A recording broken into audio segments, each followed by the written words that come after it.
All right, thanks, Deguva, for the introduction of our mission in this research center.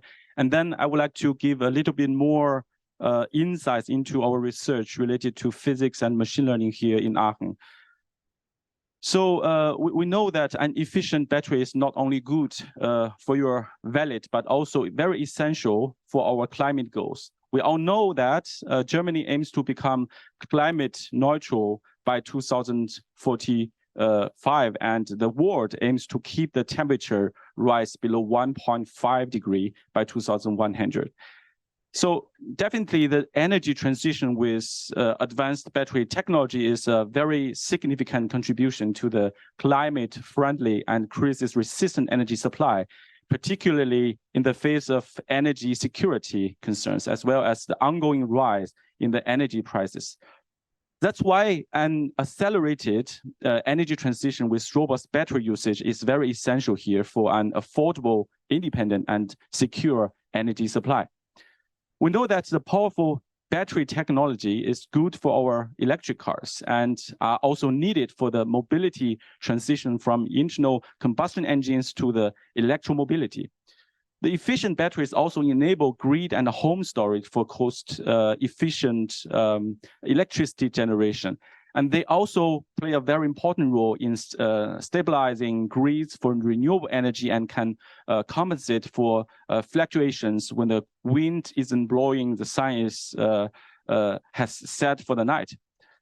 But we know also that battery age differently over the lifetime. An example of this is the data I always show as an example from Nissan Leaf. We can see that there's a significant difference between the aging rate of battery and battery packs between different vehicles. And this aging can also lead to safety issues in the future in storage systems with direct personal hazards, such as the thermal runaway of the battery cells.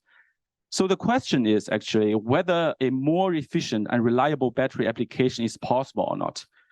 To answer this question, we have been working on improving battery usage in mobile and also stationary applications in such a way that safer and more efficient operation is possible, which sustainably saves costs, conserves resources, and is socially enforceable. To this end, the strengths of physics-based modeling in extrapolation and the strengths of machine learning in interpolation and prediction can be combined together to extend the battery lifetime based on the data collected from both our laboratory tests and field operations. And with this frame, models, algorithms, and frameworks can be developed to cover the key functionalities in the full life control of batteries from electro level to system level. And this solution not only enhances the performance and lifespan of batteries, but also reduces the unexpected failures and contributes to greater transparency about the battery's condition.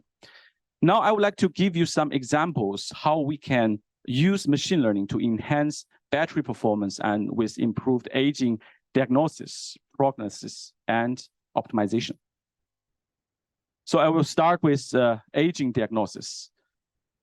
For battery cells in applications such as electric vehicles, an online diagnosis approach must be possible during the operation for customer acceptance and safety. This can be achieved by data-driven approaches using machine learning. Here, as an example, the measured data from current voltage and temperature collected in each battery system during charging are analyzed using different methods, such as machine learning models. Neural networks can be used to analyze these changes in the charging curves. This can be done using data not only from the full charges, but also from the partial charges, which occur much more frequently. And neural networks can extract the information which is difficult for us as people to see and help us to understand the mechanisms behind the charging. And the validation of such models with a commercial chip demonstrates the power of this kind of data-driven approach in the future for the on-edge AI in our electric vehicles or stationary energy systems, even with very low-cost hardware. And the neural network analysis is very accurate and robust for the use in the field and adapts independently to different battery sizes and the materials that are used in the battery systems. That's why this method provides us non-invasive insights into the inner life of the battery. Another interesting application of machine learning or data-driven approaches in aging diagnosis is the transferability between different batteries and use cases. Recently, we have validated a new transferable data-driven framework for accurately estimating the capacity of lithium batteries with the same chemistry, but different capacities in field applications. And this approach uses universal information from a laboratory data set and utilizes a pre-trained neural network designed for small capacity batteries with constant current discharging profiles. And by applying this framework, the capacity estimation for large capacities in the field and their driving cycles can be efficiently achieved with improved performance.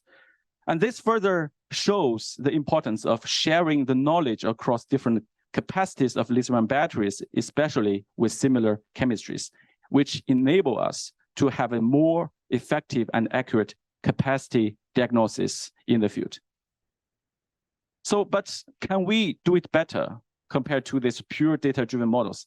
The answer is yes.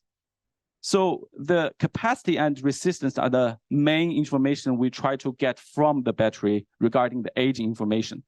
But by collecting the battery data from the field and building up the battery digital twin in the cloud, the aging of batteries can also be monitored online on the electrode level, and the information regarding the degradation mode is here very important for us to understand why the battery is aging like this. So we have developed a new framework here by integrating field data, impedance-based modeling or equicircuit models, and AI methods to achieve accurate aging identification with accurate and robust estimation of both capacity and power fade together with the reasons for aging, the degradation modes.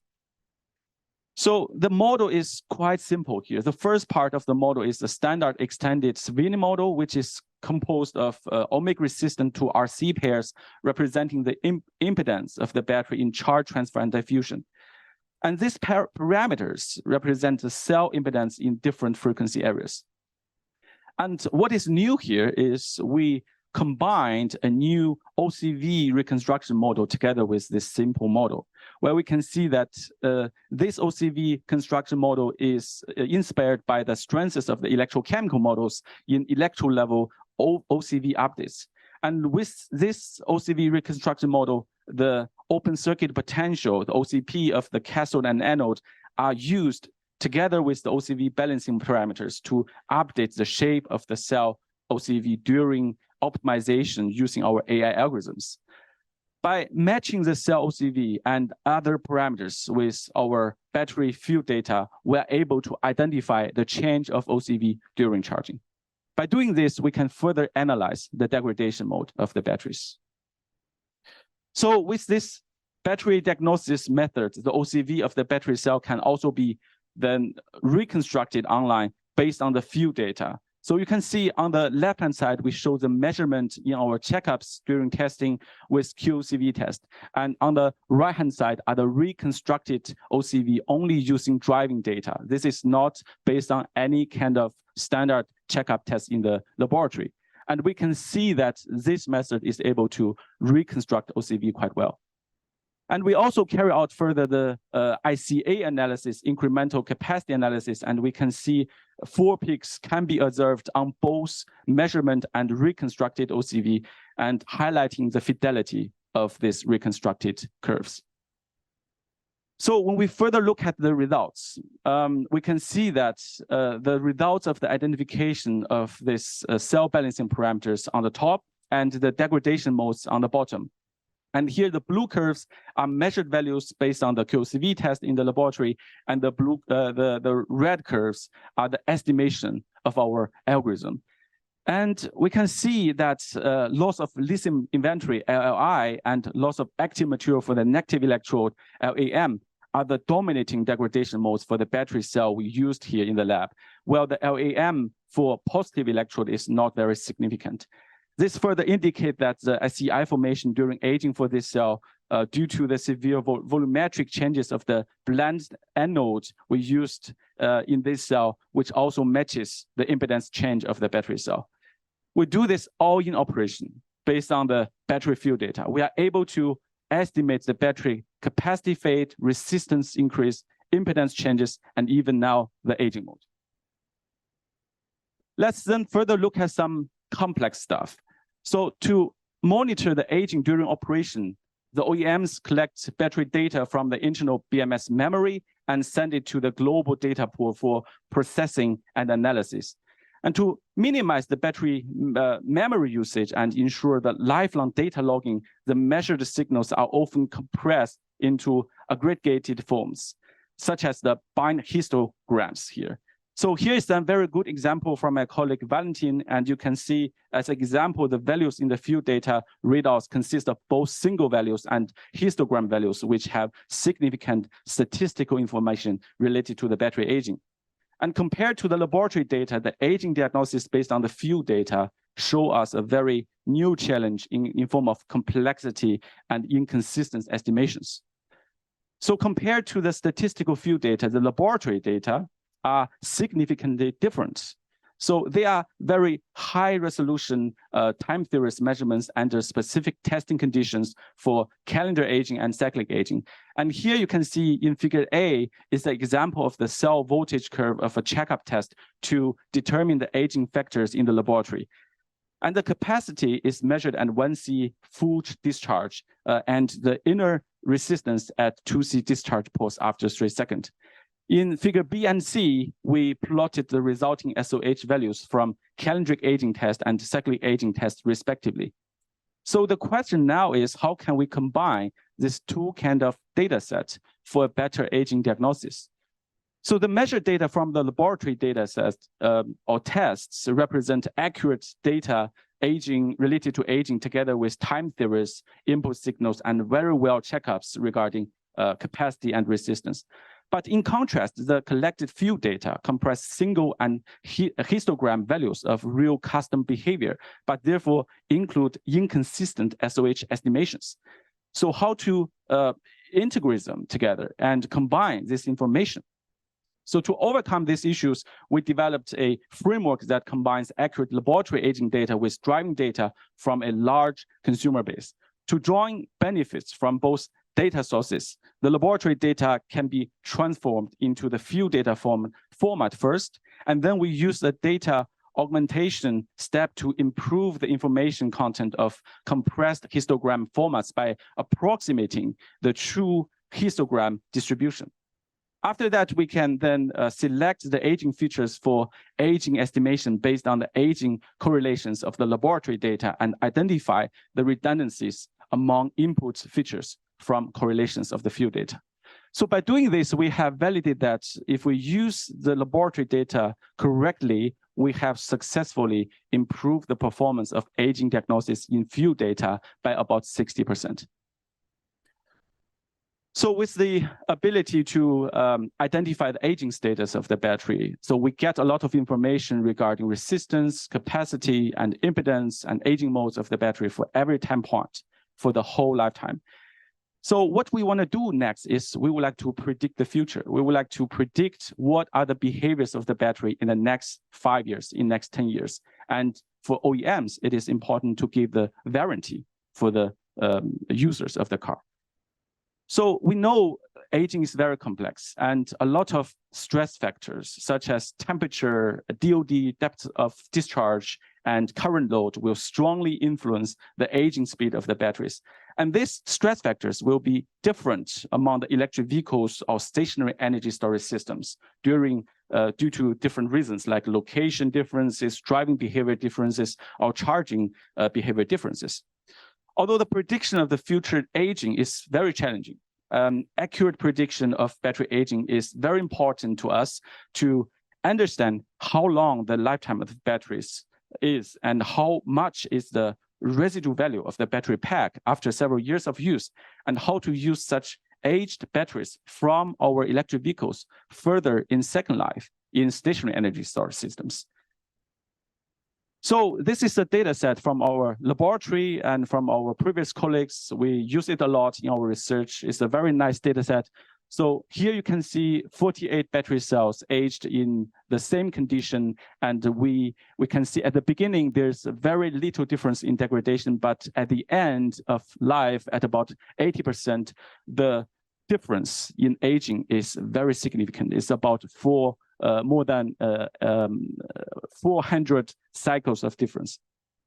And this difference comes from the intrinsic variances of batteries during manufacturing, during other reasons, and small differences during operation. But it is very difficult to predict the future variances in aging only with the data from the beginning of life. Accurate prediction of future aging is very challenging. So state-of-the-art research is that there's no classical physical-based models that can predict the lifetime and aging trajectory of each individual cell here for this case. So using machine learning, we developed a data-driven approach to battery health prediction and can directly predict the future aging progression. And the model is also capable of self-learning and improving prediction accuracy as operating time processes. So for example, when we developed such model with our data set in the laboratory, we can further fine-tuning and updating it with the few data we get. So regarding this, another topic very important, which is the battery passport, where we need to define which information needs to be logged from each cell with the specific ID to track the aging information over the lifetime of each battery cell. There's a lot of discussion right now on the EU level regarding the standards and which method we need to use to track the aging of battery in the battery passport. And this work not only enables the reliable determination of residual value, for example, when we sell and buy a used car, but also enables the safe and sustainable reuse of used batteries from electric vehicles in stationary energy storage. So the so-called second life of batteries.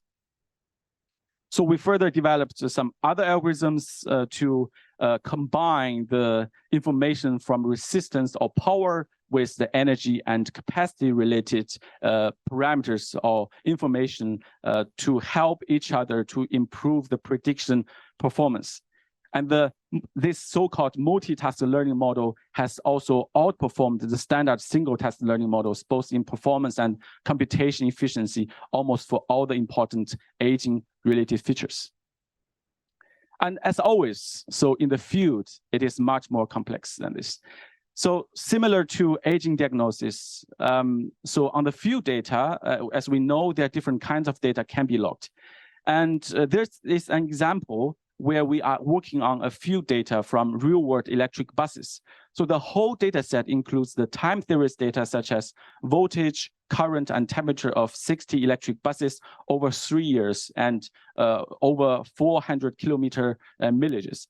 And the field data is much more challenging compared to the laboratory data because of the strong variances in the different stress factors, the driving behaviors, and operation strategies. So we are developing physics-informed aging models based on the feature engineering of the raw data and providing accurate battery variant information with our model. So in the field data, a very significant problem is that sometimes data are missing. So some segments do not cover the complete charging curves, which we always use IC analysis, such as the IC peak regions, due to the variation of the charging behaviors of the users, which can lead to difficulties in the capacity calculation. So in this work, we reconstructed the voltage and IC curves again with the similar method I introduced before for focusing on the charging data. And this model-based approach is similar to the idea I introduced, which I combine the AI, the power to parameterize such high fidelity models by matching the voltage measurement with our simulation measurement. To use the correlation further between the stress factors and battery aging, we further grouped these 60 electric buses according to the end of life of the batteries into 3 categories, the so-called low aging rate, medium aging rate, and high aging rate vehicles, and with 20 vehicles in each group. And you can see here the statistical distribution of temperature, current, SOC, and DOD from the historical data were analyzed within each group, because this is important statistical information for each group that can be used for us for lifetime prediction. And we further used the KDE, the kernel density estimation of the distribution to approximate the distribution of this statistics. And this analysis highlights the potential use of statistical information on the aging stress factors extracted from the field data and the battery lifetime prediction. So we know field data is so complex, and there's no constant condition for testing and extracting the data. That's why we need to find some new framework that can help us to extract similar data or information which is comparable to our laboratory test. That's why extracting features from the field data show us a unique challenge compared to the laboratory testing data. So despite the dynamic feature or nature of the battery aging and the changing operation conditions, the statistical information we always think is a very important tool that can be related to the stress factors which have always a strong correlation with aging and serve as valuable features for lifetime prediction. So to capture this nature of statistic features regarding aging stress factors, we employ a data interval approach, dividing the battery's lifespan into individual intervals or time windows using the moving window technique. And then we can extract features from each interval and analyzing the statistical features of it. And apart from the features we always use in the field data, we also have like the statistical features here related to the aging stress factors like SOC, DOD, temperature, and so on. And for each factor, the various statistical measures like average value, minimum, maximum value, range, sum, variance, and so on, are gathered together to build up this feature pool for our next step. So after building up this pool from our field data, we can further carry out correlation analysis to select the most important features that have a high correlation with the aging speed and remove the interdependent features with some technologies, which will not be helpful in increasing the prediction accuracy. So for feature selection, here we used, for example, the light gradient boosting machine, the light GBM, which have shown us a quite good performance. So some results for the prediction performance. We further used a very similar model structure, which we developed based on our laboratory work before, the so-called sequence-to-sequence LSTM model. But here the new thing is we need to further develop this model for this specific field application. We used further the Monte Carlo drop-off as MCD method to calculate the uncertainty level of the prediction, because in the prediction, it is not only important to show the accuracy, but also to show what is the uncertainty of this prediction. This is very useful for the variance determination. Here we show the prediction results in figures A to C for 3 vehicles with long lifetimes, and the model is able to predict the battery capacity degradation trajectory in different time periods, like in the early, medium, and late stages. And the last figure, we show a kind of outlier of the vehicles, where the vehicle is aging very fast. But fortunately, this model also shows us good performance when the vehicle's battery degrades severely, so which we can see it as outlier. So for variance, the prediction of the failure distribution, especially the worst 5%, is sometimes even more important than the accurate prediction of all the battery packs. As the automotive manufacturers are primarily concerned with the left-hand side of the end-of-life distribution when determining the variances. So the accurate prediction of the left-hand side 5% of batteries with the shortest lifetime provides the solid support for reducing the testing time in the variance settings and setting the second life potentials.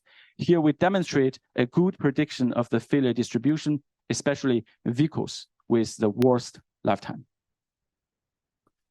All right, at the end, so we have now the tools for diagnosis to monitor the status of the batteries, and then we have some tools to predict how the degradation looks like in the future. So what can we do next? So with all of this information, we can think about how to optimize the battery aging and how to reduce aging. For this, I think 2 points are very important. The first thing is the charging behavior, and the second thing is the operation strategy. And both of them will directly determine the current load, the depth of discharge, the SOC, and the thermal behavior of each battery systems. And these are also the stress factor that I introduced in the last part, which will have influence on the battery degradation significantly. So the significant battery aging, the high current and high temperature may also lead to safety issues. That's why a safety and aging conscious charging and operation strategy is of critical importance here. We know fast charging is very known to promote lithium plating, which can impact the safety of the batteries.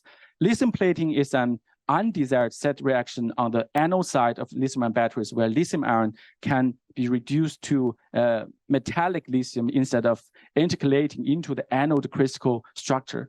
And designing the fast charging protocols or algorithms is a trade-off between charging speed and aging behavior of the battery. There are different kinds of methods that are available. For example, the very standard state-of-the-art method are the passive methods, like the constant current charging or multi-step constant current charging behaviors. So, but they are not considering the monitoring of battery states in real time.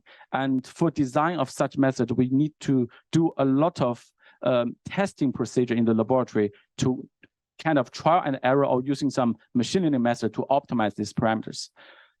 So model-based methods is also very popular. So we used a lot of equivalent circuit models to model the electrical and thermal behavior of the batteries, where we try to optimize them during aging. But this kind of method doesn't have a glance into the inside reactions of a battery. That's why there's a very important trend in fast charging algorithm to use model-based, especially the electrochemical model-based models, because they can give us especially the signals related to the side reactions inside of the battery, such as lithium plating. But the problem here is for online applications, high fidelity physics-based models, P2D models, is very expensive in the cost in computation. We always need to do some mode order reduction to reduce the computation cost, but at the same time, we also reduce the accuracy of this model. That's why we propose a new idea here. We try to use offline training, use reinforcement learning, which is well used in control of different systems like robotics. So we try to learn all the physics from a high fidelity physics-based model, which is able to monitor the status inside of the battery, like lithium plating overpotential, and also learn how to take the actions with, for example, some control algorithm. By combining them together, we can replace it with a very high time-consuming offline training. But the advantage is that once it is well-trained, we can use and implement such model in the cloud or connect it with the charging stations very well. And the implementation itself is very cheap. So the basic idea here is we learn all the physics from the P2D model. And the P2D model need to be well parameterized with different methods like data-driven method or the chemistry lab method. But at the end, the reinforcement learning model knows what is happening. And this is not a black box model. This is something having all the physical information we need. And we not only validated this with our simulation, with our models, we also validated everything in our testing benches. As you can see here, we compared with different benchmarks where we use the constant current, constant voltage charges. We have multi-stage constant current MCC charge protocols. They are all having the same charging time, but we try to validate whether our algorithm or our methods with the implementation in Jetson Nano or in Raspberry Pi, which is always a very, very cheap, very potential application of such AI chips in the future in electric vehicles. And for a lot of batteries, not only the cell we show here, the CoCam cell, but also some other chemistries. So there are some results here. We can see the green line is the results of our reinforcement learning model, which show us a very significant improvement in degradation compared to the other charging protocols, although they are having all the same charging time. And we also opened the batteries after all the tests with post-motive analysis and also detection of lithium plate in our chemistry lab, which all show us a very exciting results, how reinforcement learning can learn physics and how machine learning can help us to determine and make decisions for such optimal control problems in the field. In addition to the insight we can gain from one electric vehicle, we can also learn very much or much more from a large number of electric vehicles. By analyzing the operation data of an electric vehicle fleet, we are able to optimize the operation strategy for to further extend the life of the battery systems with a good battery operation strategy. For this purpose, we have developed self-learning operation strategies for battery systems using machine learning or reinforcement learning.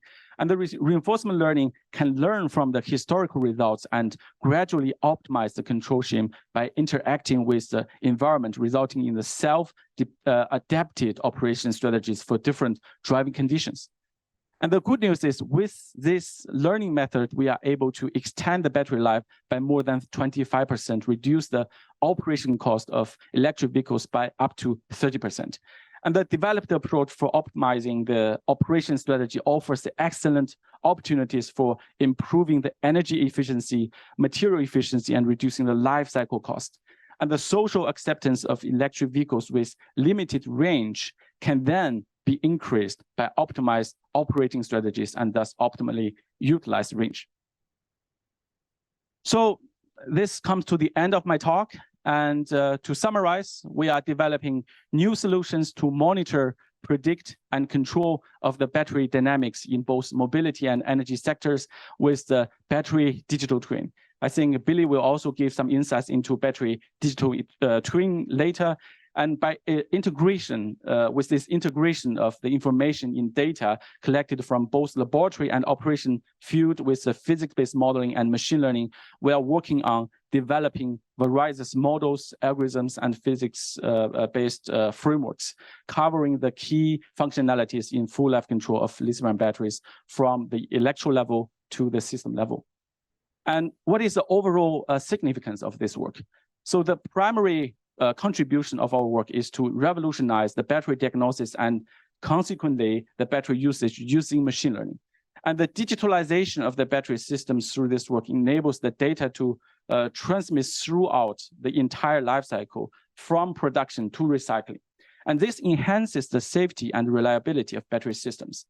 Efficient battery use with machine learning also reduces the operation cost of battery systems and facilitates the sustainable second use of batteries, thereby further reducing the German and European battery industry's dependence on foreign raw materials. In doing so, these efforts provide a crucial building block for the broad acceptance and implementation of environmental friendly mobility and energy supply on the path to the carbon neutral energy system.